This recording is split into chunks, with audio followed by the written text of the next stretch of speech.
Hey everybody, welcome back to the channel. This is Sean Ray here, and today I'm going to be going over the elusive, the hard to find, the unicorn duplex house hack. And yes, I know it's so hard to find, and every time it pops up, the numbers don't make any sense. But in this particular situation, this is a great deal I'm giving to you or to the viewers, or I'm using this later to show to investors that are trying to buy in it, because a lot of people are wanting to do walkthroughs, but it's so popular on Airbnb that we can never really schedule a walkthrough. So if you guys are in another state, this is still an option for you. If not, then enjoy the video. Maybe you can learn something about your state. But the way this video is going to work is going to be broken down into two parts. I'm going to be going over the actual property and the numbers right now, and I'm going to be doing a little area right here with all the profits, Airbnb revenue. And then the second part of the video is just going to be a walkthrough. And so if you guys want to see inside of the house, stay tuned for later, or skip ahead past all this just to see the inside, see if you like it first, to even see if you even want to see the numbers. So let's get started. I'm going to pop this here right now, and then I'll be talking about house hacking and how this can work. So this particular property, it's in an area of Dallas that is very unique because, yes, I know there's an Airbnb ban coming, maybe, maybe not, who knows? It's all in litigation. Watch my last video for updates on that. But the main thing is that they said that it's only going to be banned in residential areas. Now, an area that is mixed use, an area that already has multifamily, an area that has hotels or commercial buildings, now that's not considered some of the areas that are going to be enforced. And so this area has a bunch of mixed use buildings. They have duplexes, triplexes.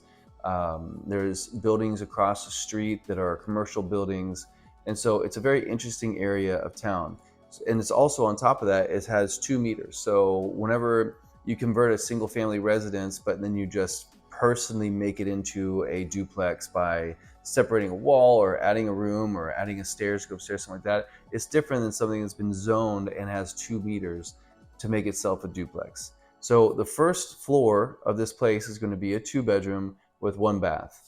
Now, this is a great option if someone's getting started into their real estate career. They make a decent amount of money. I mean, this isn't for people to start right now from the very bottom and build themselves up. Someone that's already been relatively established, but they want to try something different, maybe a little few years of being uncomfortable to set up the rest of their life.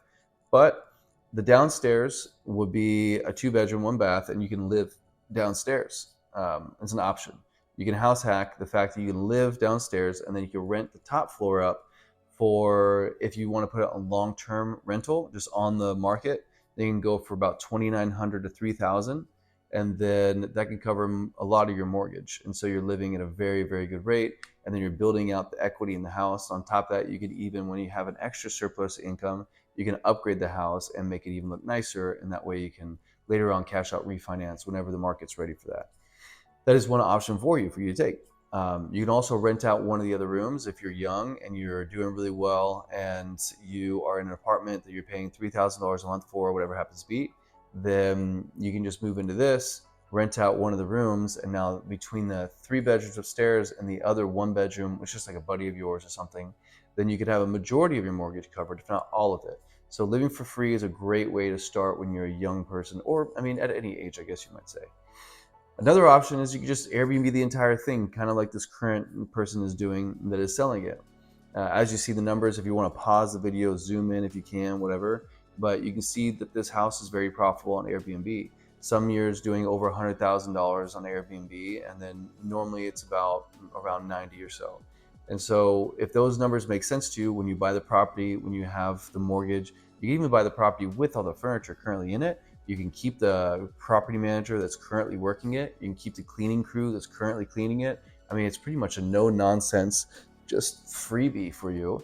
And if you like the numbers, what it looks like with your mortgage and the bills and everything at $100,000 revenue a year, then that's a slam dunk. Just take over. And you can even buy the property as is, buy the listing with the current reviews, which are good reviews.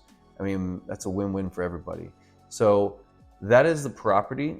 The area is the Bishop Arts area. If you know the Bishop Arts area, if you're not from Dallas, it's very, very close to downtown. It's in the Oak Cliff neighborhood. Super cool area. It has a really cool Austin vibe, and it's a very up and coming area. The property itself has grown a lot in equity over just the last few years, and all the properties in this area are growing rapidly with their equity as well. So enough of the boring stuff. Let's get into the fun stuff. Cue the music and let's take a tour.